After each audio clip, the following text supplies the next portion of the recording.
Nauwi naman sa pagkakapatay ng pulisya ang paghabol nila sa isang drug suspect sa Maynila. Sugatan naman ng isang pulis na nabaril ng suspect. Balitang hatid ni Mav Gonzalez. Itinawag daw ng isang concerned citizen sa 911 ang suspect na si Jeffrey Doctorero alias Jepoy dahil sa pagtutulak umano ng shabu. Pinuntahan siya ng mga operatiba ng MPD Station 7. Pero pagkakita ng suspect sa mga pulis, nagpaputok na umano ito saka tumakbo patakas. Kwento ng mga residente, pinaklear ng pulisya ang buong kalye. Pumasok na kami. Yun na lang narinig ko, biglang nagputo ka, sunod-sunod na. Tapos yung mga pulis, nakapalibot na kayo sa bahay. Makikita sa CCTV ng barangay ang mga miyembro ng SWAT na bitbit ang malalaking baril.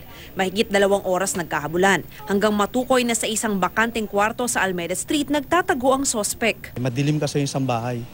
So bigla na lang pumutok ang suspect.